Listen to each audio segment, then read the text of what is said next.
The monitor beeped a slow, lazy rhythm, a sound that seemed to mock the frantic pounding of my own heart. The harsh antiseptic smell of the hospital room was a stark contrast to the soft, floral perfume I had carefully applied that morning. That morning which felt like a lifetime ago. I had worn my best dress, the navy blue one with the white trim that Leo always said made me look elegant. I had booked the private room at the Oak Room, ordered his favorite cake and even arranged for a small jazz trio. 40 years. 40 years of marriage deserved a celebration worthy of the milestone. But Leo, my Leo, the man whose side I had scarcely left since we were two bright-eyed kids saying I do in a sun-drenched church, was not at his party.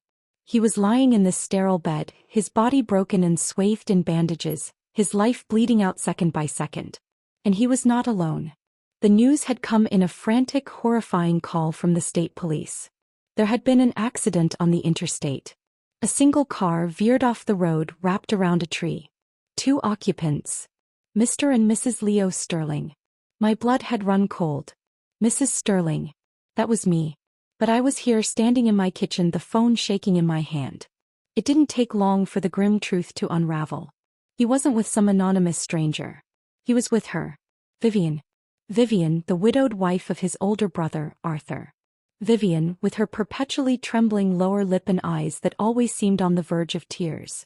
Vivian, who had been his first love, the one who got away, the ghost that had haunted the periphery of our marriage for 4 decades. I stood by his bed now, my hand resting over his cold one. His fingers, once so strong and capable, were limp. The doctor had spoken in hushed, solemn tones. Internal injuries. Massive bleeding. It was only a matter of time. They had given him something for the pain, but he was drifting in and out of consciousness. His eyelids fluttered open. The deep blue eyes I had fallen in love with were clouded with pain and something else, a desperate urgency. His gaze focused on me, and for a heart-stopping second, I saw a flicker of the man I knew. His fingers twitched, then tightened around mine with a surprising final strength. "Clara," he whispered, his voice a dry rustle of leaves. "I'm here, Leo. I'm right here." My voice cracked, tears I had been holding back finally spilling over. This was it. The last words. He swallowed, a painful, visible effort. "Clara, bury me. Bury me with Vivian." The world didn't just stop, it shattered. The air was sucked from the room. I couldn't have heard him right. This was the delirium, the morphine talking. "What?" The word was a choked gasp. "Together," he breathed, his eyes burning with a fervent, dying light. "In the next life. I want to be her husband. I want it to be just us. No one else." A coldness, sharper than any winter chill, seeped into my bones, freezing the tears on my cheeks. For decades. 40 years of shared mornings, of Christmases, of worrying over bills, of holding his hand through his father's funeral, of building a life, a home, a story. I had given him my youth, my energy, my unwavering loyalty. I had chosen him every single day, and it had all meant nothing. The feeling of betrayal was a physical blow, making me tremble from head to toe. A hysterical, broken sound tried to escape my throat, but I choked it down. Wiping my tears with the back of my hand, I looked down at this man, this stranger. A cold, hard laugh escaped my lips, sounding alien even to my own ears. "All right, Leo," I said, my voice unervingly steady. "Die in peace. If there's a next life, I'll make sure you two get your wish." A semblance of a smile touched his bloodless lips. His grip loosened. The monitor emitted a long, continuous tone. The blue line on the screen went flat. I stood there, numb, as nurses and doctors rushed in, a flurry of controlled chaos. I was a statue in the storm, watching them try to pump life back into a shell that had already vacated its premises. I felt nothing. The love, the grief, the pain, it had all been incinerated by the nuclear blast of his final request. The lead doctor turned to me, his face a mask of professional sympathy. "Time of death, 8:17 p.m. I'm so sorry for your loss, Mrs. Sterling." I merely nodded. My loss. What exactly had I lost? A man who had never truly been mine? I walked out of the hospital into the cool night air. The world continued on. Cars passed, their headlights cutting through the darkness. People laughed on the street outside a bar. Life was brutally, indifferently moving forward. I got into my car, but I didn't start the engine. I just sat there in the silent, dark parking garage, the echo of his words bouncing around the hollowed-out cavern of my soul. Bury me with Vivian. The anger came then, hot and purifying. It melted the icy numbness. How dare he? How dare he use his last breath to sanctify his affair, to dismiss my entire existence? My decades of sacrifice, of being the reliable one, the sensible one, the dull one, as he had so often implied, were rendered meaningless. He loved her. His love for her was everlasting, unshakable like a rock. A rock. I had been the bedrock of his life, and he'd never even noticed, too busy staring at the pretty, fragile flower growing on the riverbank. The rage was so all-consuming, my vision tinged with red. I gripped the steering wheel until my knuckles turned white. I'll make sure you two get your wish, I had promised him. A strange dizziness washed over me. The anger, the grief, the sheer exhaustion of the day. It was too much. The world began to swim, the lights of the dashboard blurring into streaks of color. My head felt incredibly heavy. I slumped forward, my forehead resting on the cool steering wheel. The last thing I was aware of was the sound of a car horn blaring, though I was certain I hadn't pressed it. I opened my eyes to bright, unforgiving sunlight. I was standing. I was in my own kitchen. But it was different. The laminate countertops were there, but they were new, unscratched. The refrigerator was the old avocado green one we'd replaced in the late 80s. The calendar on the wall showed a picture of a fluffy kitten playing with a ball of yarn. The date, September 12, 1980. My heart hammered against my ribs. This was a dream. A vivid, cruel, incredibly detailed dream.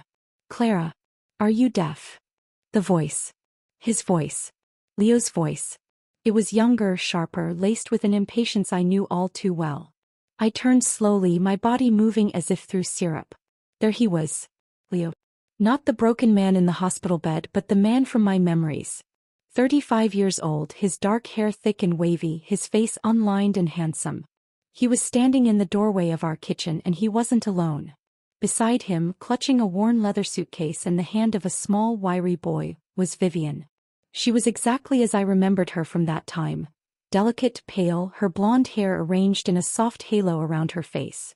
She looked at me with those wide, doe-like eyes, already shimmering with unshed tears. The boy, Arthur Jr., glared at me with a hostility that seemed far too old for his 6 years. I said, Leo repeated, his voice rising with irritation, my brother's gone. It's not easy for Vivian to raise a kid on her own. I brought them here to live with us. Go clean up the master bedroom so Vivian and AJ can move in. And Vivian's health isn't great. She's still growing. You need to make sure they each get an egg every day. The words. They were the exact same words from a day etched in my memory forever. The day that set our lives on the path to ruin. In my previous life I had rejected him. I had stood my ground, my heart a tight ball of fear and suspicion. I knew their history. I knew Vivian had been forced to marry Leo's ailing brother, Arthur, to be a live-in nurse and comfort to a dying man. I knew the embers of their old romance still smoldered. I had refused, citing propriety and gossip. And my refusal had directly led to tragedy. Vivian had stormed out in a performative huff, right into the path of a neighbor's spooked horse.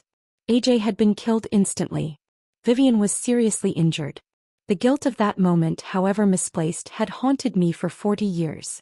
It was the weapon Leo had used to keep me compliant, the unspoken debt I spent a lifetime trying to repay. I stared at them, at Leo's impatient face, at Vivian's performative fragility, at the boy's defiant scowl. The memory of the hospital room, of Leo's dying wish, washed over me like a wave of fire. This was no dream. This was real. I had been given a second chance. A chance to make sure they got their wish. A slow smile spread across my face. Leo blinked, taken aback by my expression. He was expecting a fight. He was prepared for tears and arguments.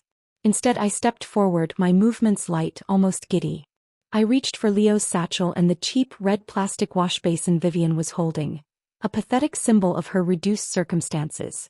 Of course, I said, my voice sweet and clear. Come on in. Don't be shy. We're family, aren't we? This is your home after all. The looks of utter shock on their faces were more satisfying than any victory I could have imagined. The game had just begun. The stunned silence in the kitchen was so profound I could hear the ticking of the cat clock on the wall, its tail and eyes swishing back and forth with each passing second. Leo recovered first, his brow furrowed in suspicion. This wasn't the reaction he'd braced for. He'd been ready for a battle, his arguments prepped and his indignation primed. My cheerful compliance had completely disarmed him. "Clara," he said, his voice losing its edge, replaced by confusion. Are you feeling all right?" He took a step toward me, his hand lifting as if to feel my forehead for a fever. Before his fingers could make contact, Vivian let out a sharp, delicate gasp. "Oh. Leo, my ankle, I think I twisted it on the step outside." She swayed dramatically, one hand fluttering to her brow. It was a performance so transparent it was almost laughable. But Leo, ever her gallant knight, immediately turned from me, his concern pivoting to her with practiced ease. He rushed to her side, his arms slipping around her waist to support her. "Here, Viv, lean on me. You need to sit down." I watched, the smile still plastered on my face, a mask of benign hospitality. So it began already. The little games. The constant vying for his attention. In my first life, these subtle manipulations had filled me with a silent, seething rage that I'd internalized, letting it eat away at me. Now I saw it for what it was. A pathetic, predictable dance. And I knew all the steps. AJ, oblivious to the adult tensions, saw his opportunity. With a whoop of joy, he kicked off his dirty, too small sneakers, revealing socks with holes at the toes, and launched himself onto the pristine floral quilt of our king-sized bed in the adjacent master bedroom. He began rolling around, his grubby hands smudging the clean fabric. "Look, Ma. It's huge," he shouted, his voice echoing with a glee I knew would be short-lived. In my previous life I would have scolded him, my voice tight with stress. Today I just laughed, a light, airy sound. "Let him play, Leo. He's just a boy. He's excited." I turned to Vivian, who was now perched delicately on the edge of our sofa, Leo kneeling before her as if examining a royal foot. "Can I get you some tea, Vivian? You must be exhausted from the trip." Vivian's eyes narrowed almost imperceptibly. She was thrown. My kindness was a foreign language she didn't understand. No, thank you, Clara," she murmured, her voice a soft whisper. "I just need a moment to rest." Leo stood up, looking from her to me, his initial suspicion returning. He cleared his throat, attempting to reassert the authority my compliance had stripped from him. "As I was saying, Clara, Vivian and AJ will take the master bedroom. Her health, she needs the best rest. And the boy needs space. You can move your things to the small room down the hall." I waved a dismissive hand. "Oh, don't be silly, Leo. There's no need for that." I walked into the bedroom where AJ was now attempting to build a fort with my good pillows. "This room is plenty big enough for all three of you." Leo followed me, his confusion morphing into frustration. "All three? What are you talking about?" I turned to him, my eyes wide with feigned innocence. "Well, of course. Vivian is in a fragile state. She shouldn't be alone at night with just a child. What if she has a spell? What if AJ has a nightmare? You're her brother-in-law. It's your duty to be here to protect and provide for them. It's the proper thing to do." I emphasized the word proper, throwing his own expected arguments back at him. His face flushed a dull red. "Clara, that's entirely inappropriate. What will people think?" I began gathering my things from the dresser. A few nightgowns, my hairbrush. "What will people think if you don't?" I countered sweetly. "That you brought your widowed sister-in-law into your home and then abandoned her to a room by herself? That you're not stepping up as the man of the family? The gossip would be terrible." I leaned closer, lowering my voice conspiratorially. "Besides, I'll hang a blanket up as a divider. For propriety's sake. Unless—" I let my sentence hang, my eyes flicking meaningfully between him and Vivian, who had limped to the doorway to listen. "You have other intentions?" Leo looked as if I'd slapped him. "How dare you?" he spluttered, his teacher's dignity deeply offended. "It's one thing to be uneducated, Clara, but must you be so vulgar?" The old insult, designed to make me feel small and uncultured, now rolled off me like water off a duck's back. I shrugged, heaping my belongings into my arms. "You knew I only finished high school, Leo. Are you regretting it now?" I didn't wait for an answer. I pushed past him, my bundle in my arms. "That flowery poetry talk of yours might impress some, but it doesn't put food on the table. People here are just trying to fill their stomachs." I marched down the hall to the small, sparse bedroom that had been our storage space. It was dusty and smelled of mothballs. Perfect. I dropped my things on the narrow bed and took a deep breath. The first move was made. I could hear their hushed, urgent voices from the master bedroom. Leo's low rumble of confusion, Vivian's higher, anxious tones. I didn't need to hear the words to know the content. She was questioning my behavior, warning him I was up to something. He was trying to reassure her while being utterly bewildered himself. Good. Let them be uneasy. Let them wonder. I spent the next hour playing the role of the impeccable hostess. I found fresh linens for their bed, the slightly scratchy ones I never liked. I put out a clean towel for Vivian, a slightly frayed one. I made a show of dragging an old heavy wool blanket and draping it over a clothesline I strung across the middle of the master bedroom. There, I announced, dusting my hands. See? Perfectly respectable. You'll be like siblings. AJ can sleep on your side, Vivian, and Leo, you can have this side. It'll be like a grand adventure for him. Leo looked at the arrangement with utter distaste.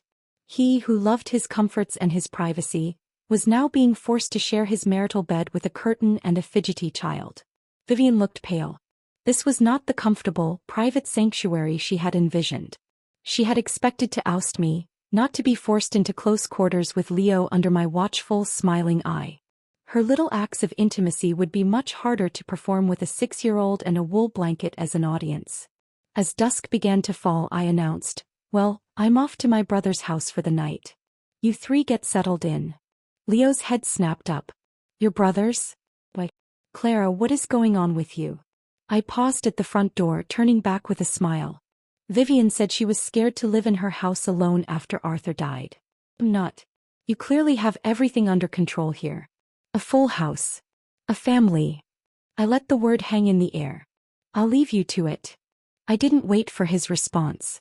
I walked out into the cool evening air, the screen door slamming shut behind me with a final, satisfying crack. I didn't look back. I walked the familiar path to my older brother Michael's house, 2 streets over. Michael's wife, Sarah, opened the door, her face etched with concern. "Clara? What's wrong? Is everything all right?" The news of Vivian's arrival had clearly already spread. "Everything is perfect, Sarah," I said, my genuine smile startling her. "I just need a place to crash for a night or two. Leo's got house guests." She ushered me in, too polite to pry further. The house was warm and smelled of baked bread. Michael grunted a hello from his armchair where he was reading the paper. Their home was a haven of normalcy. Later, lying in their spare room on a comfortably worn mattress, I stared at the ceiling. The reality of my situation settled over me. I was back. 1980. I was 34 years old.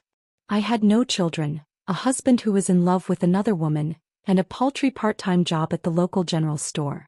But I also had something infinitely more valuable: 40 years of hindsight. I knew how the story could unfold. I knew the mistakes not to make. I knew where the opportunities lay. The economic reforms were just beginning. The world was on the cusp of massive change. A change I could ride to my advantage. Getting a divorce was my ultimate goal, but it wouldn't be easy. In this time, in this small town, divorce was a scandal, a mark of failure. My parents, traditional and proud, would be the first to try and stop me. I would need evidence. I would need to orchestrate things so perfectly that Leo would have no choice and public opinion would be on my side. And I knew just how to do it. I knew their weaknesses. I knew Leo's pride and his secret longing for a more sophisticated life. I knew Vivian's laziness masked by a facade of helplessness, her sense of entitlement that believed the world owed her comfort. A plan began to form in my mind, cold and precise. I would give them exactly what they wanted. I would push them together alone in that house. I would remove myself from the equation entirely. I would let their own natures, their own flaws, be their undoing. And while they played house, I would start building my own empire. The general store, it was a start. But I remembered the future. I remembered the rise of supermarkets, of supply chains, of agricultural brokering. I remembered the herbs and roots people in these mountains took for granted that would later be worth a fortune to city health food stores and restaurants. I fell asleep with a grim smile on my face. The pieces were on the board. It was my move. The smell of Michael and Sarah's home, a comforting blend of coffee, wood smoke, and yeast, was a balm to my soul. For the first time in what felt like decades, I slept deeply and without dreams. When I woke, the pale light of dawn was filtering through the lace curtains. For a disorienting moment, I expected to see the sleek, modern furniture of my future home, the home I'd worked so hard to build. The sight of the simple handmade quilt and the oak dresser grounded me back in 1980. Purpose, sharp and clear, replaced the lingering fog of sleep. I had a role to play today. The role of the devoted, slightly dim and forgiving wife. I dressed quickly in a simple house dress and walked back to my house. The silence inside was palpable, thick with unsaid things.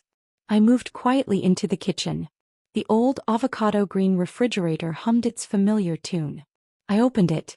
The contents were meager. A pitcher of milk, a stick of butter, a few leftover boiled potatoes. And on the door, 2 precious eggs nestled in their carton. Our one old hen, Matilda, was a sporadic layer at best. A slow smile touched my lips. Perfect. I got to work making noise deliberately. I clattered pots and pans, humming softly. Soon enough, the door to the master bedroom creaked open and Leo emerged, his hair tousled, his face a mask of exhaustion and irritation. He was followed by a pale and pinched-looking Vivian. AJ trailed behind them, yawning. "What's all this racket so early?" Leo grumbled, rubbing his eyes. "Breakfast," I said cheerfully, giving him a smile so bright it made him blink. "You all must be starving. Sit.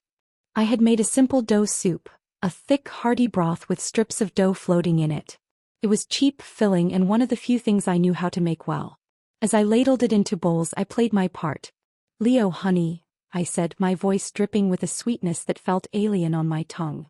I reached out and pinched his arm, a gesture of affection I hadn't made in years. "You look exhausted. You've lost weight since Arthur passed. You must be so run down with worry." Leo stared at me, spoon halfway to his mouth, utterly baffled by this sudden tenderness. In our previous life, I had been too hurt, too proud to show concern after he'd brought her here. I'd been cold and distant, which had only driven him further into her waiting arms. I'm all right," he stammered. "No, you're not," I insisted, my voice laced with fake worry. I leaned closer as if sharing a secret. "I was thinking. I'll go to the market tomorrow. I'll buy some proper eggs. You need your strength. I'll make you egg water every morning just how you like it. Lots of sugar." Egg water. A raw egg stirred into a glass of hot water with a spoonful of sugar. He'd always claimed it was for his health, a ridiculous indulgence I'd catered to for years. Leo's eyes softened. This was the care he expected. This was the language he understood. He puffed out his chest slightly. "Well, that's very thoughtful of you, Clara." I beamed at him, then rested my head lightly on his shoulder for a brief, nauseating second. "You're the only one who's ever truly cared about me," I whispered, loud enough for everyone at the table to hear. "You're the best." Out of the corner of my eye, I saw Vivian's knuckles whiten as she gripped her spoon. Her face, usually a masterpiece of delicate pallor, was flushing an ugly, mottled red. She kept her head down, but I could see the jealousy radiating off her in waves. This was not the script she had written. She was supposed to be the center of his concern, the fragile flower he nurtured. Not me. I served AJ an extra-large portion, fussing over him. "Eat up, sweetie. Growing boys need their strength." He looked at me with suspicion but dug in hungrily. The meal continued in a tense silence broken only by the sounds of eating.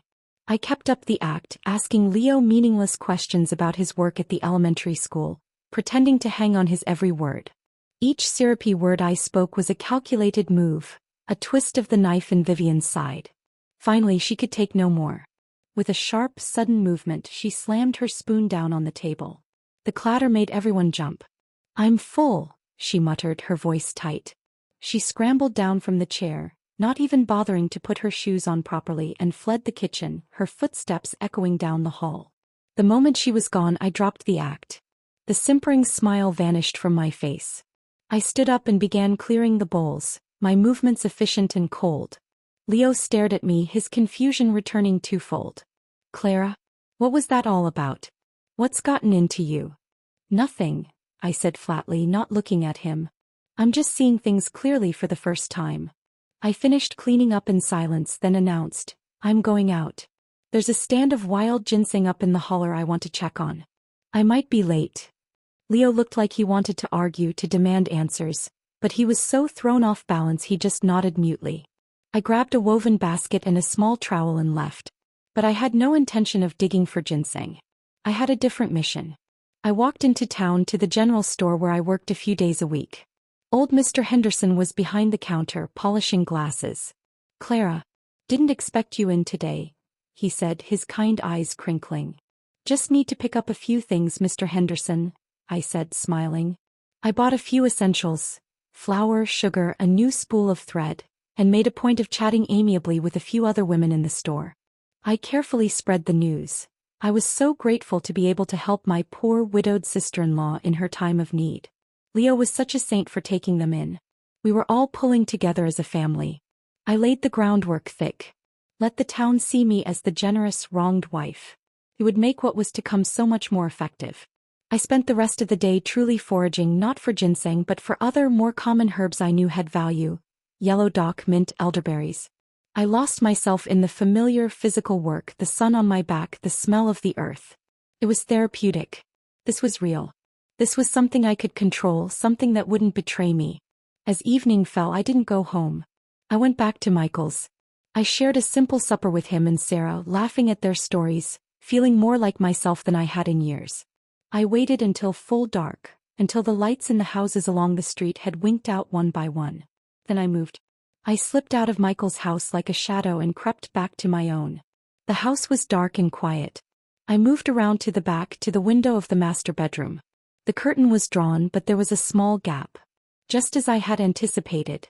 I crouched beneath the windowsill, my heart thumping not with nervousness, but with anticipation. I didn't have to wait long. I heard the rustle of sheets. A low, murmuring voice. Vivian's, pitched in a tearful whisper. "Don't know how much longer I can stand this, Leo.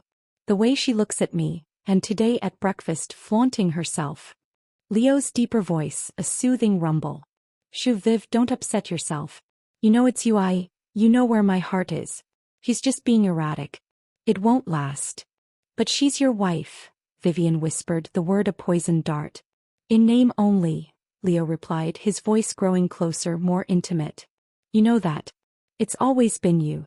There was a long silence, followed by the unmistakable sound of a kiss. Then another. The bed springs creaked. A low moan. That was my cue. I moved like lightning. I ran back to Michael's house, bursting through the front door. Michael was already half out of his chair, alerted by my frantic expression. "Michael!" "Sarah!" I gasped, putting on a perfect performance of panicked horror. "You have to come. Now. There's a man in my house. With Vivian. I'm scared for her. I think she's in trouble." Michael, protective and impulsive, didn't hesitate. He grabbed the fireplace poker. "Where?" "The bedroom." "Yes. I saw through the window." "Hurry." "Stay here with Sarah," he ordered, but I was already following him out the door. "I'm getting the sheriff." I lied, already veering off towards the house of the nearest authority figure. Old Man Miller, the town's respected no-nonsense mayor and justice of the peace. I hammered on his door until a light came on upstairs. "Mr. Miller. It's Clara Sterling. Please, you have to come. It's an emergency." By the time a disgruntled and robe-clad Mr. Miller opened his door, Michael had already reached my house. I heard a crash, the sound of the back window being forced open. "Perfect. What in God's name is going on, Clara?" Mr. Miller demanded. "It's Vivian. There's an intruder. Michael's gone in." I cried, wringing my hands. That got him moving. He swore and grabbed his jacket. "Show me." We rushed to my house. The back door was now open. We could hear shouting from the bedroom. Michael's angry bellows and Leo's high-pitched, panicked replies. Mr. Miller and I burst into the bedroom. The scene was exactly as I had pictured it, better than I could have hoped. Michael was standing over the bed, fireplace poker raised, his face purple with rage. Leo was scrambling naked off the bed, trying to pull the sheet around his waist.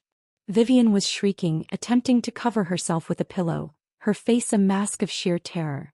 Mr. Miller took in the scene, the naked man and woman, the disheveled bed, the furious brother, and his face set into a grim, disappointed line.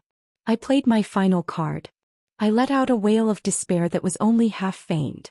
The sheer audacity of them doing this in my bed fueled a genuine fury. I grabbed the feather duster from the corner and began laying into both of them, whipping it across their exposed backs and legs. How could you? I screamed, my voice cracking with a convincing mix of pain and rage. In my own house. In my own bed. An uncle and his sister-in-law. It's criminal. It's indecent. Leo dropped to his knees, sobbing, snot running down his face. Clara, please. I was half asleep. I thought it was you. Please don't ruin us. The lie was so pathetic, so insulting that I hit him harder. Liar. You filthy liar. Vivian just curled into a ball, weeping hysterically. Mr. Miller finally stepped forward, grabbing my arm. Enough, Clara. Enough. He looked at Leo with utter contempt. I watched you grow up, boy. To think you'd come to this. You have no shame. He turned to me, his voice gentler. What do you want to do? I took a heaving breath, looking from Leo's cowering form to Vivian's shaking body. I let every ounce of my betrayal, my 40 years of heartache, pour into my voice. I want a divorce. The words hung in the air, final and absolute. In the dim yellow light of the bedroom, surrounded by the wreckage of their affair, I saw my future beginning. The trap had been sprung. And they had walked right into it. The silence that followed my declaration was heavier than any I had ever known. It was broken only by Vivian's ragged sobs and Leo's shallow, panicked breathing. The air smelled of sweat, shame, and the faint floral scent of my perfume on the pillowcases they had defiled. Mr. Miller's face was a stone mask of disapproval. He looked from Leo, naked and groveling on the floor, to Vivian, a weeping mess in the bed, and finally to me, standing tall with the feather duster still clutched in my white-knuckled hand. A divorce, he repeated, his voice low and gravelly. It wasn't a question. It was a statement of grim inevitability. Yes, I said, my voice steady now, all traces of the hysterical wife gone. I met his gaze squarely. I will not stay married to a man who brings his mistress into our home and desecrates our marriage bed while I am under the same roof. I want it done. Now. Leo looked up, his eyes wide with terror. No, Claire, you can't. My job. My reputation. Being a teacher in a small town was a position of respect. A scandal like this would end it. He knew it. I knew it. You should have thought of that before, I said coldly, when you were thinking with something other than your brain. Mr. Miller sighed, a sound of deep weariness. Get dressed, he barked at Leo and Vivian. Both of you. This is a disgrace. He turned to my brother. Michael, thank you for your intervention. I'll handle it from here. Michael, still gripping the poker, gave Leo a look of pure venom before nodding and stepping back. He came to stand beside me, a solid, protective presence. You all right, Clara? He murmured. I nodded, though I was trembling inside. The adrenaline was beginning to fade, leaving a cold, hard certainty in its wake. I will be. Mr. Miller waited while Leo and Vivian scrambled into their clothes, their movements clumsy with shame and fear. He then herded them into the living room like errant children. I followed, my head high. I'll draw up the papers first thing in the morning, Mr. Miller said to me. I'll witness it myself. Grounds, adultery. It's irrefutable. He shot a withering glance at Leo, who flinched. The house. It's in my name, I said quickly. My father, for all his traditional views, had insisted on that when we married, a rare stroke of foresight. My inheritance. He has no claim. Leo's head shot up. What? But, where will I go? That, I said, is not my problem. Perhaps your sister-in-law has room for you. The title was a deliberate, sarcastic barb. Vivian looked like she'd been slapped. The reality of her situation was crashing down on her. She had no money, no skills, and now the man she'd pinned her hopes on was jobless and homeless. Her carefully constructed house of cards was collapsing. Mr. Miller left, promising to return at dawn with the paperwork. Michael stayed until they were gone, making sure Leo and Vivian didn't try anything. The atmosphere in the house was thick with hatred and despair. I didn't sleep. I spent the remaining hours of the night sitting at the kitchen table, drinking tea and making plans. The divorce was just the first step. It would free me from Leo, but it wouldn't feed me or secure my future. When the sun rose, Mr. Miller was true to his word. He arrived with a typed document. The divorce was swift and brutal. Leo signed it with a trembling hand, his face ashen. He was a broken man, his dignity, his career, his comfortable life, all gone in one night. Vivian signed as a witness, her signature a pathetic loopy scrawl. She couldn't meet my eyes. When it was done, Mr. Miller handed me the paper. It felt flimsy in my hand, that single sheet of paper, but it was the most powerful thing I had ever owned. It was my freedom. "What will you do now, Clara?" Mr. Miller asked, his voice kinder now. "I'm going to work," I said simply. I gathered a few of my things and walked out of that house for the last time as Clara Sterling. I moved my belongings permanently into Michael's spare room. Sarah fussed over me, her sympathy a warm blanket. My parents arrived later that day, their faces drawn with worry and shock. "Oh, Clara," my mother wept, clutching her handkerchief. "A divorce. What will people say? How will you manage?" My father was more pragmatic, though his disappointment in Leo was a cold, hard thing. "The fool," he muttered. "Threw away a good woman for a flutter of lace." He looked at me. "You're sure about this, girl?" "I've never been more sure of anything in my life," I said, and they could see the resolve in my eyes. They didn't understand, but they accepted it. Meanwhile, Leo and Vivian were forced to move into the tiny, dilapidated cottage that had belonged to Arthur and Vivian. It was on the edge of town, drafty and damp. I heard the gossip filter through town, amplified by my careful groundwork at the general store. The town's sympathy was firmly with me. Leo was a pariah, a moral failure. Vivian was the shameless hussy who had destroyed a marriage. I threw myself into my work at the general store with a new intensity. But I also started my real work. On my days off, I was up before dawn with my basket and my hand cart. I roamed the hills and hollows, collecting everything I knew had value. Morel mushrooms in the spring, pungent ramps, wild ginger, blackberries so ripe they stained my fingers purple. I dried herbs in the attic space at Michael's house, creating a miniature apothecary. My first trip to the city market was a revelation.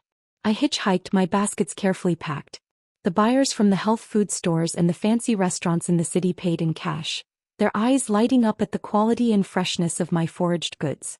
The money I made in one day was more than I made in a week at the general store. I reinvested every penny. I bought better baskets, a sturdy pair of boots, and most importantly, a second-hand bicycle. It expanded my range dramatically. I was a woman possessed, driven by a future I had already seen. A week after the divorce, I was sorting through a batch of dried chamomile when a small, frantic knocking came at Michael's door. It was AJ, his face streaked with tears and dirt. "Aunt Clara.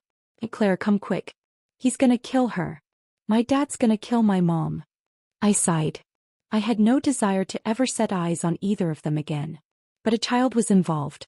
And a small, vicious part of me wanted to see the show. I followed AJ to the rundown cottage. The scene inside was one of utter domestic chaos. A pot of something had been knocked over on the stove, spilling onto the floor. A chair was overturned. And in the middle of it all, Leo, his face contorted with a rage I had never seen before, was standing over a cowering Vivian.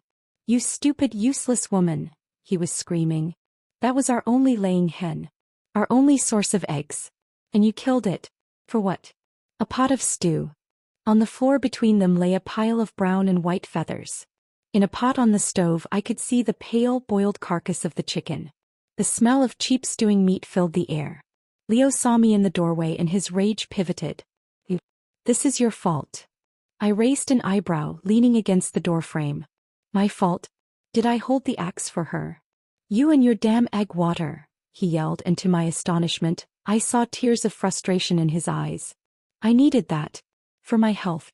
What am I supposed to do now?" I almost laughed. The sheer absurdity of it. His life was in ruins, his career over, he was living in squalor with a woman he was now realizing was utterly incompetent, and all he could care about was his ridiculous morning tonic. Vivian struggled to her feet. Her eye was starting to swell and a trickle of blood ran from her lip. She saw me and her humiliation curdled into hatred. "Get out," she shrieked. "I don't need you to see this. I know you're still in love with him. You're just jealous."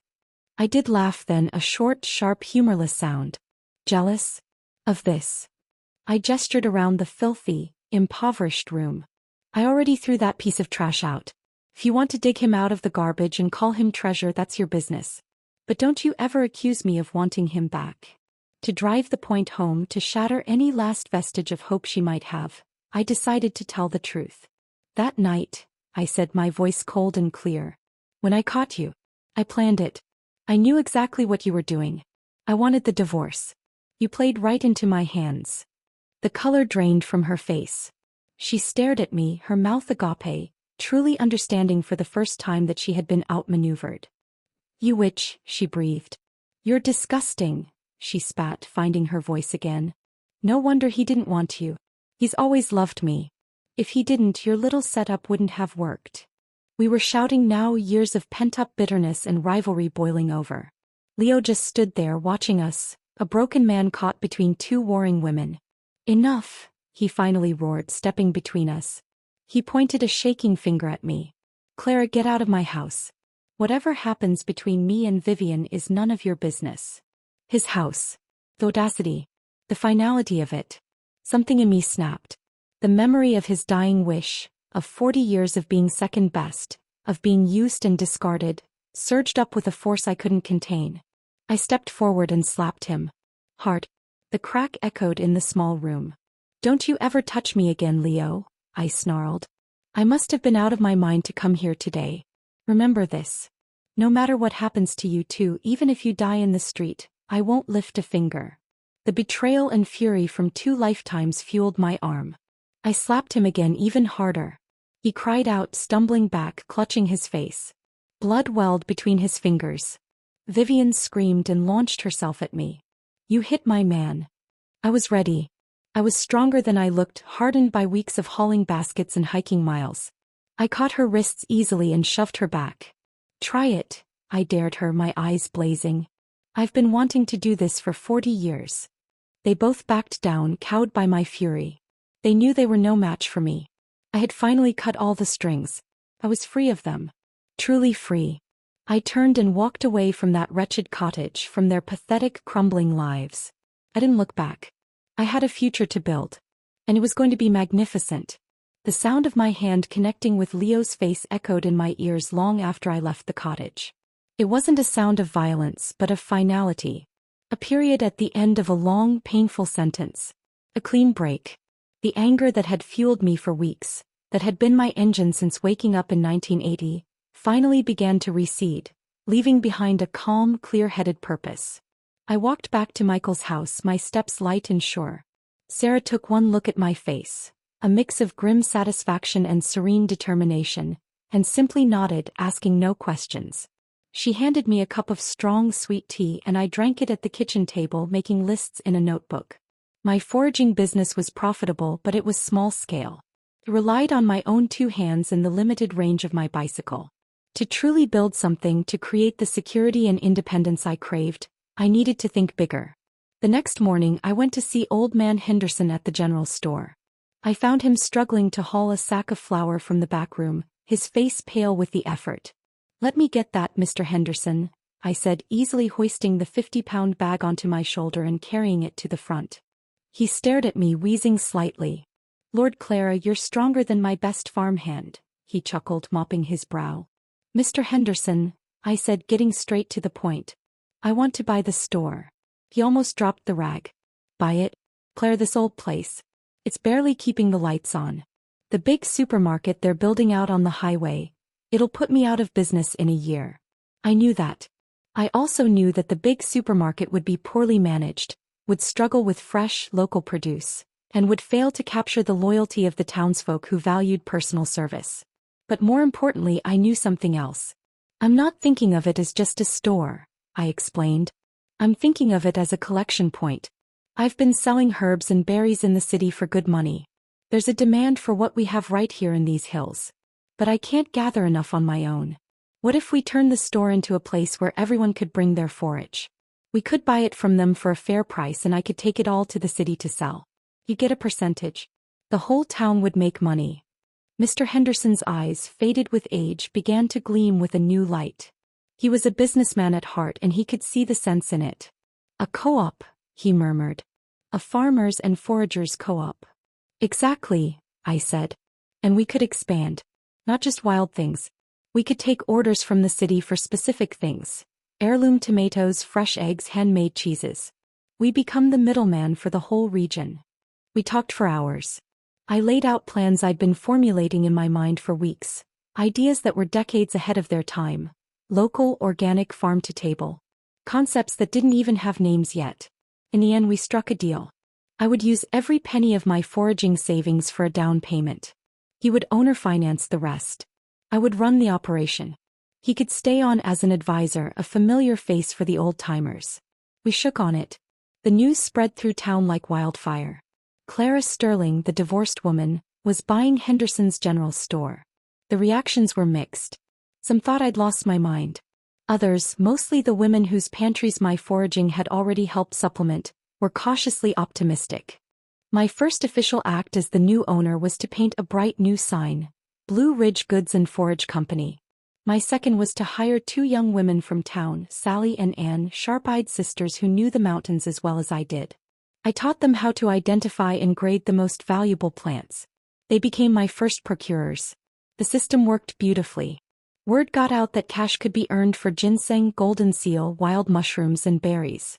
A steady stream of people began arriving at the store with baskets and burlap sacks. Sally and Anne would weigh, grade, and pay on the spot.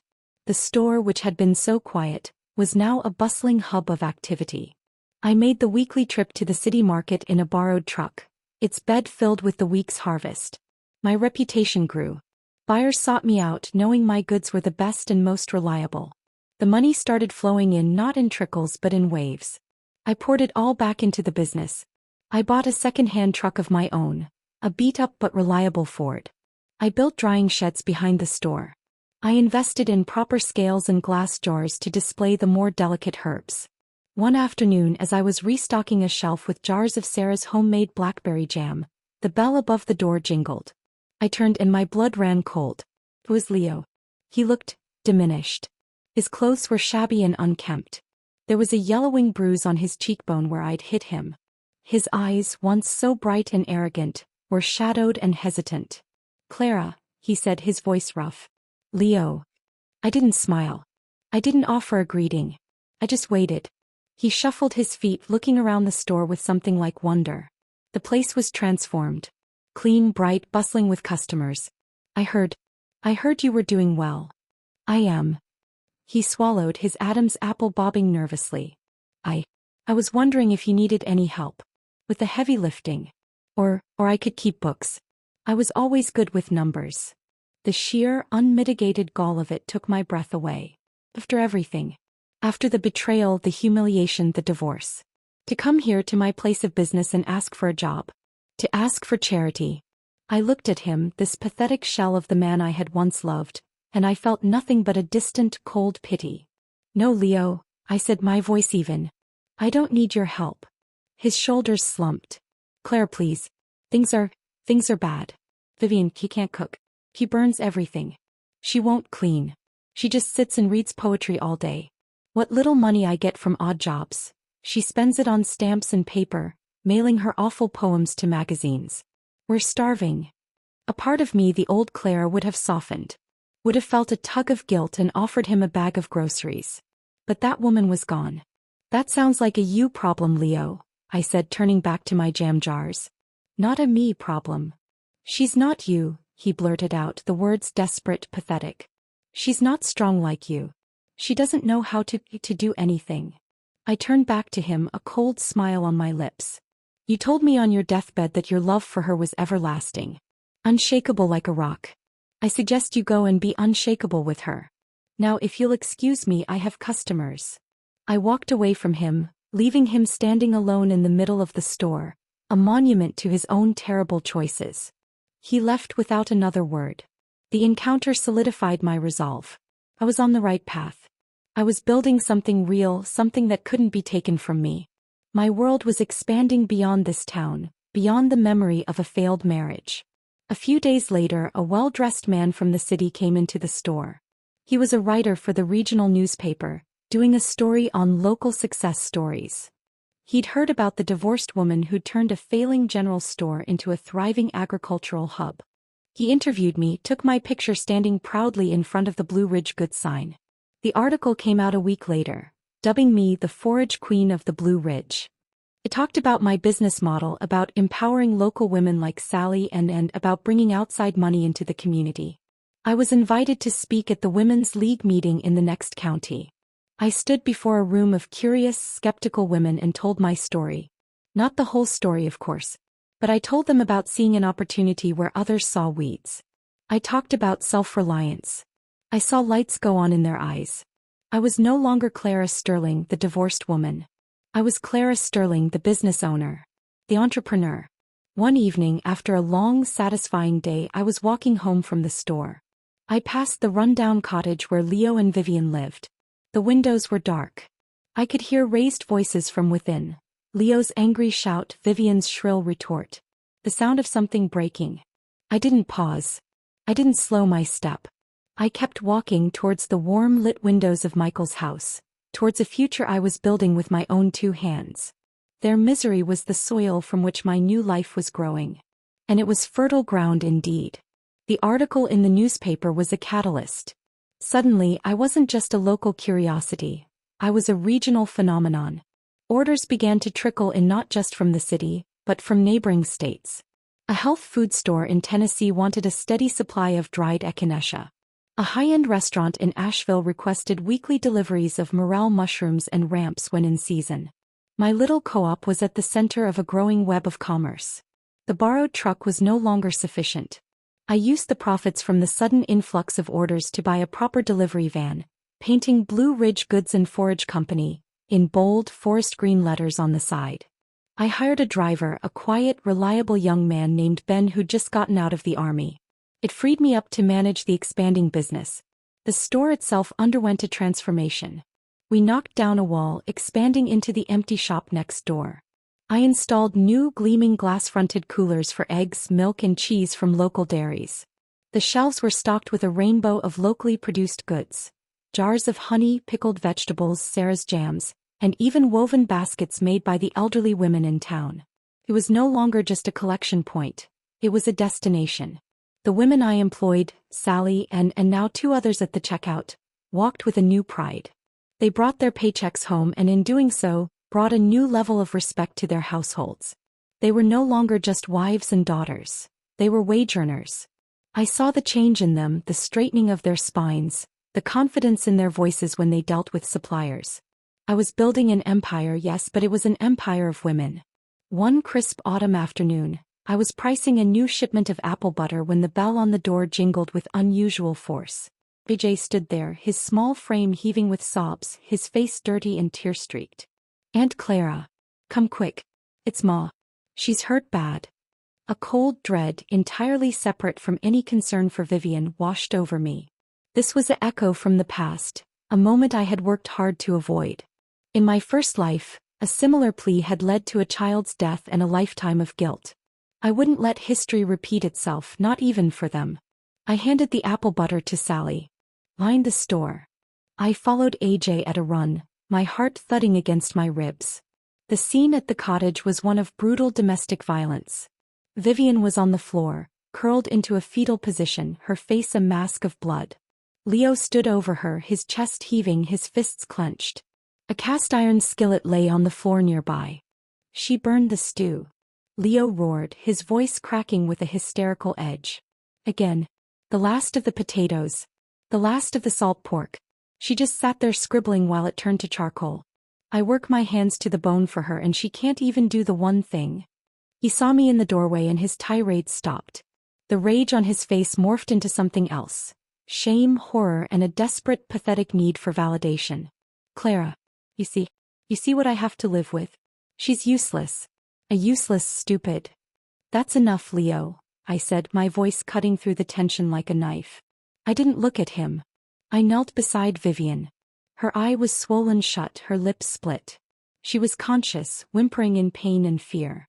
This wasn't the performative fragility she usually displayed. This was real raw terror. Despite everything, a knot of pity tightened in my stomach.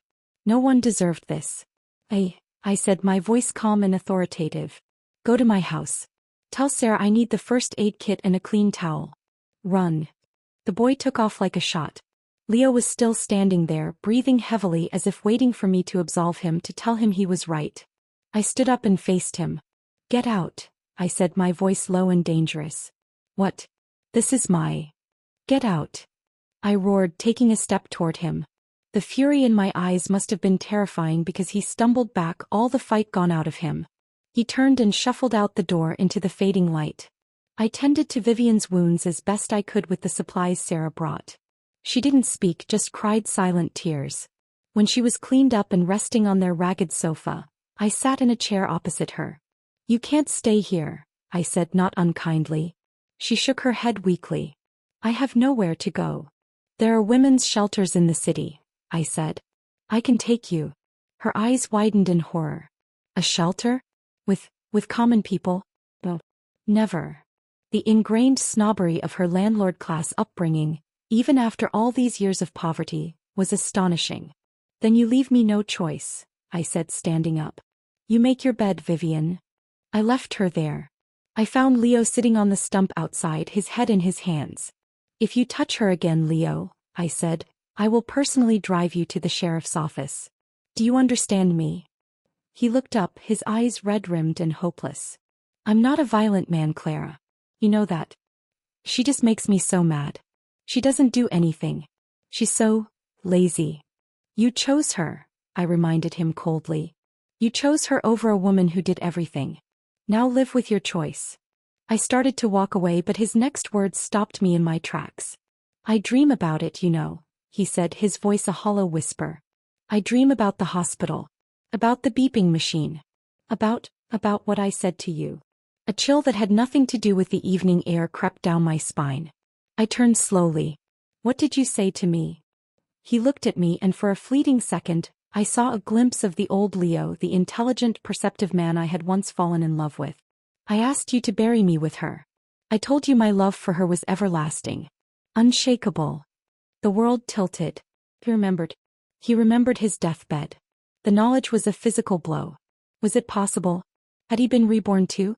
Was that why he had been so confused by my behavior initially? He misread my stunned silence for softening. "It woke me up, Clara," he pleaded, his voice gaining urgency. "Slapping me, it was like you woke me from a nightmare. I see it all now. No one ever treated me better than you. I've been a fool. The biggest fool who ever lived." He stood up, taking a step toward me, his hands outstretched in supplication. "I left her, Clara. It's over. We can start again. We can fix this." The offer hung in the air, grotesque and unbelievable. All the pieces clicked into place. His confusion, his attempts to chase after me, his strange comments lately. He had the memories, but he lacked the context. He remembered the end, but he hadn't lived the 4 decades of loneliness and betrayal that had led to it. He thought a simple, "I'm sorry," could erase it all. A cold, hard laugh escaped my lips. "You remember that, do you? And what do you remember me saying in return?" He blinked, confused. You were upset. You agreed." I said, "All right, Leo. Die in peace. If there's a next life, I'll make sure you two get your wish." I took a step toward him, my eyes blazing. "And I made sure you got her. I made sure you were together. This." I gestured to the squalid cottage, to his bruised knuckles, to the sound of Vivian's soft crying inside. "This is your wish. Your everlasting, unshakable love. Enjoy it." The hope in his eyes died, replaced by a dawning, horrified comprehension. He understood now. My compliance, my helpfulness, my trap. It had all been deliberate. I had given him exactly what he asked for. "You planned it all," he breathed. "The divorce, you wanted it." From the moment I woke up, I confirmed, my voice icy. "This isn't a second chance for us, Leo. This is your consequence. You call yourself a man, but you have no sense of responsibility. You couldn't even keep your pants zipped, and now you want a do-over? The only reason you're crawling back now is because you see I have money. I have a life. You want me to clean up your mess again? Well, not this time." His face crumpled. It was the truth, and he knew it. "You still care," he tried weakly, a last desperate gambit. "Otherwise, you wouldn't have come today." "I came today for the child," I snapped. "And to see the show. The best revenge is living well, Leo. And you," I gave him a final dismissive glance. "You are not even worth revenge." I turned and walked away, leaving him standing in the gathering darkness, finally and truly alone with the devastating knowledge of what he had lost, and that I had been the architect of his ruin. I felt no triumph, only a vast and weary satisfaction. The path was clear now. His flicker of memory changed nothing. It only confirmed that I had chosen correctly. My future was mine alone. And it was stretching out before me, bright and boundless. His was locked in that dark, miserable cottage. And I would never look back. Winter came to the mountains with a vengeance, painting the world in shades of gray and white. The stream behind Michael's house froze solid, and the wind howled around the eaves like a lonely animal. Inside, however, my world was warm and bright. The store was a beacon of activity and warmth, the heart of the town during the long, cold months. The encounter with Leo had left me unsettled, but it had also solidified my resolve. His fragmented memories were a ghost from a past life, an echo with no power over my present. I doubled down on my work, using the quiet season to plan for the spring expansion. I secured loans from the bank, a surprisingly easy task now that I was a respectable business owner with a featured article in the paper, and drew up plans to build a proper processing facility behind the store. I hired more women, including a few whose husbands had been laid off from the closing mill. Their gratitude was a palpable thing. I wasn't just giving them jobs, I was giving them hope, a sense of purpose that transcended their domestic roles. We started a weekly meeting, a women's business collective, where we shared ideas, struggles, and successes. The room buzzed with an energy I had never felt in my previous life. We were building something together. Meanwhile, the cottage on the edge of town became a symbol of quiet despair. Smoke curled from its chimney, but it looked lonely and defeated. Tales of Leo and Vivian's fights became town lore, whispered over coffee counters and fabric bolts. He was doing odd jobs, chopping wood, shoveling snow, anything for a few cents. She was rarely seen, a ghost in her own home. One afternoon, a few days before Christmas, Sally came into the back office, her face uneasy. "Clara, there's a man here to see you. A stranger. Looks important." I frowned, wiping my hands on my apron. "A buyer." "Don't think so. He's asking for you by name. Says it's personal." I walked out into the store. The man standing by the counter was indeed a stranger. He was tall and lean, dressed in a wool overcoat that seemed too thin for the mountain cold. He wore wire-rimmed glasses, and his face was intelligent, sharp, but etched with a deep, profound weariness. He held himself with a quiet dignity that felt out of place. "Can I help you?" I asked. "Are you Clara Sterling?" he asked, his voice cultured, educated. "I am." He took a deep breath as if steeling himself. "My name is Dr. Alistair Finch. I'm looking for my wife, Vivian." Vivian Finch. The name meant nothing to me for a moment. Then it clicked. Finch. Not Sterling. Not even her late husband's name, which had been Miller. Finch. The pieces, the bizarre missing pieces of Vivian's past, began to tumble into place with dizzying speed. Her fear during the political purges, her desperate need to marry a safe, poor peasant like Arthur, her air of misplaced superiority. She hadn't just been from a landlord family. She had already been married. "I think you'd better come into my office, Dr. Finch," I said, my voice calm despite the storm of implications raging in my mind. I led him to the small room at the back of the store and offered him a chair. He told me his story. He and Vivian had been married young, both from prominent intellectual families. When the political winds shifted, their families were targeted. He had been sent to a re-education camp in a remote province for 7 years. They had managed one furtive, secret letter. In it she told him she was pregnant. It was the last he'd heard from her. He'd survived the camp, his spirit battered but not broken. Upon his release, he'd spent the last year searching for her, following faint trails and old connections. He'd heard a rumor she'd been in this area, that she'd married a local man named Arthur Miller who had since passed. And then he'd heard about a woman named Vivian living with a man named Leo Sterling. And he'd heard about me. "I just want to know if she's all right," he said, his voice thick with emotion. "I want to know about my child." I looked at this good, decent man, his life ripped apart by forces beyond his control, still clinging to the hope of a family he'd never known. And I thought of Vivian, who had used that child as a tool, who had lied to everyone, who had chosen the path of least resistance and greatest comfort at every turn. I knew what I had to do. It was not out of malice toward Vivian, but out of a sense of simple justice for this man who had suffered enough. "I'll take you to her," I said. The walk to the cottage was silent and tense. The Christmas decorations going up on other houses seemed to mock the grimness of our mission. I knocked on the door. Leo opened it, his face unshaven, his eyes dull.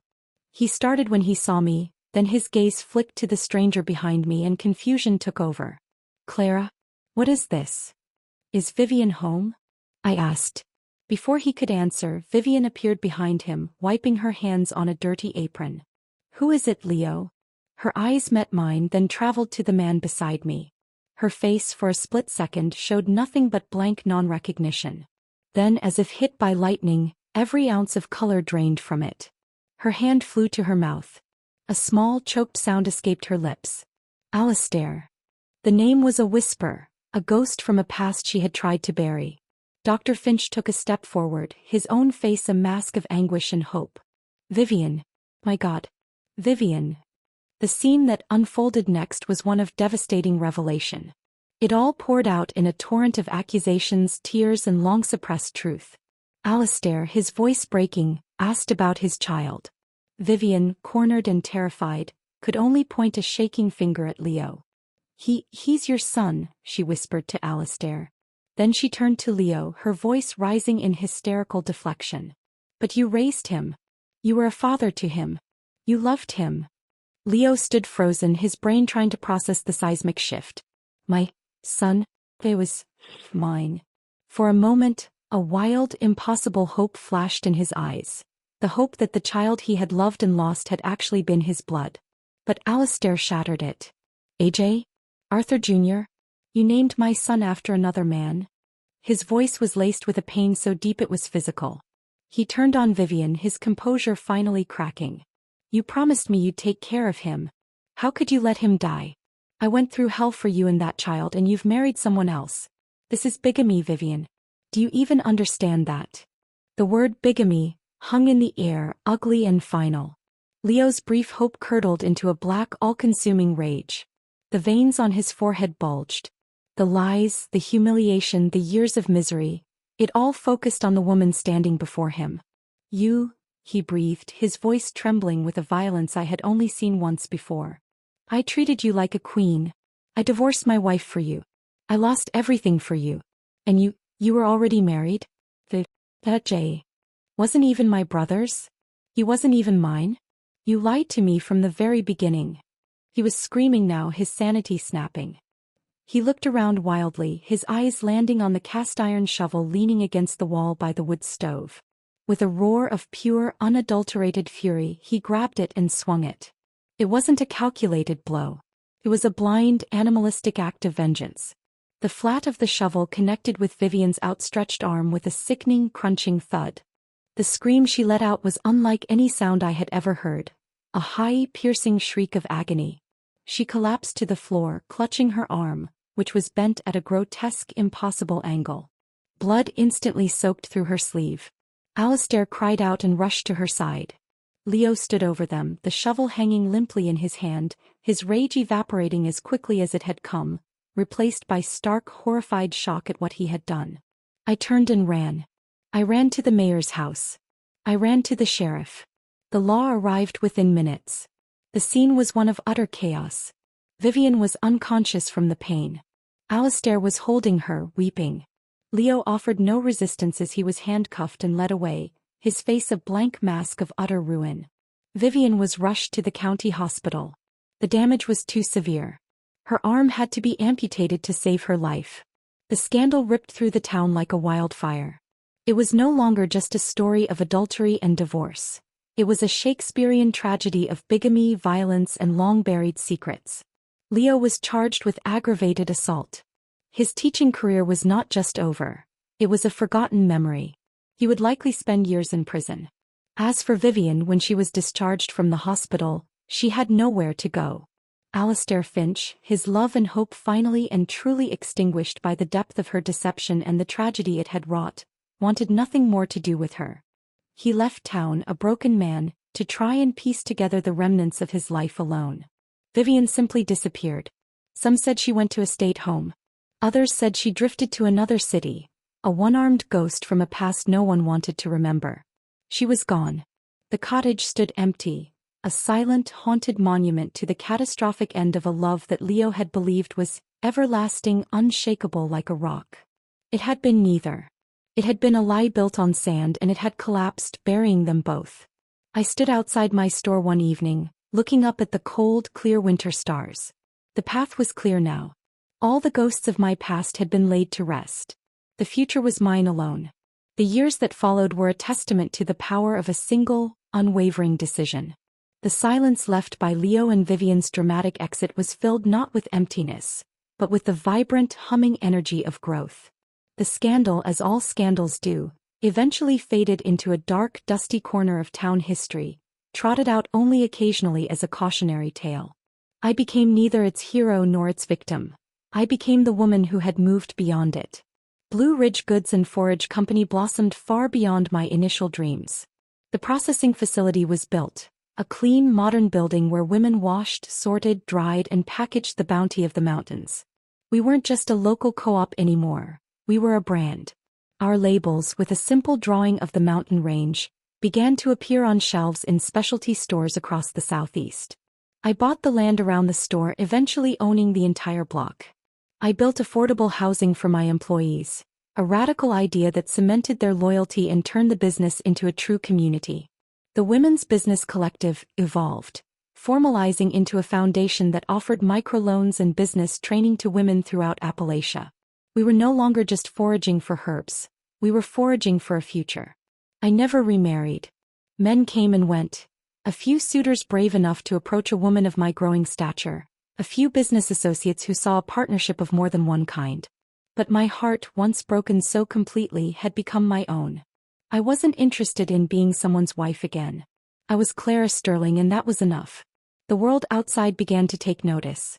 I was featured in national magazines, not as a pity piece about a divorced woman, but as a pioneer of rural economic development.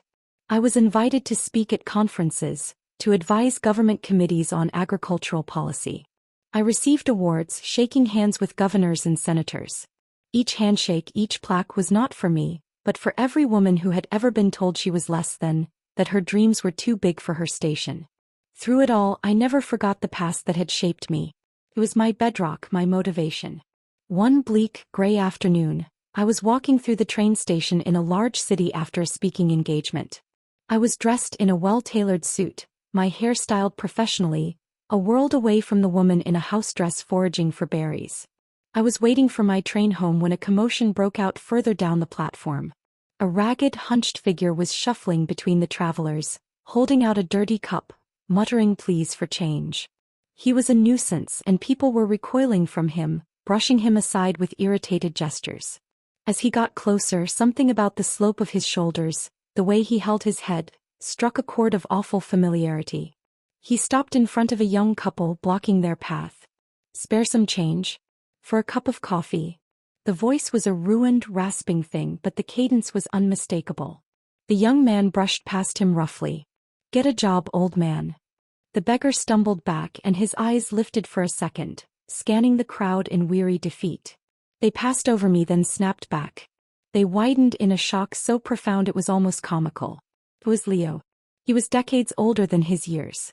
His hair was gone, his face a road map of deep lines and broken capillaries. He was painfully thin, his clothes hanging off him in filthy rags. The intelligent, arrogant blue eyes were now watery and bloodshot, vacant of everything except a bottomless despair. For a long, frozen second, we stared at each other across a chasm of time and choices. I saw the recognition in his eyes, followed immediately by a shame so deep it was a physical force.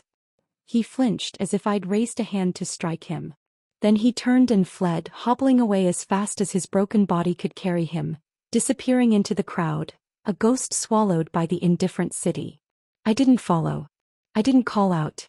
I simply stood there watching the space where he had been. I felt no triumph, no pity, no hatred. I felt nothing at all. He was a chapter from a book I had closed long ago. The announcement for my train echoed through the station. I adjusted the strap of my briefcase, turned my back on the past, and walked toward my platform. My life was not defined by the man who had left me, or the woman he had left me for. It was not defined by betrayal or revenge. It was defined by the store I had built, the women whose lives I had changed, the community I had helped to strengthen. It was defined by early mornings foraging in the dewy hills, by the smell of dried herbs and fresh bread, by the sound of my employees laughing together. I had kept my promise to the dying man in the hospital bed. I had made sure he got his wish. He had his everlasting, unshakable love, and it had destroyed him. And I had my freedom. It had built me. As the train carried me home, back to my mountains, my store, my life, I looked out at the passing world. I had been given a second chance, not to change his story but to rewrite my own. And the story, I thought with a quiet, deep contentment, was only just beginning. The end.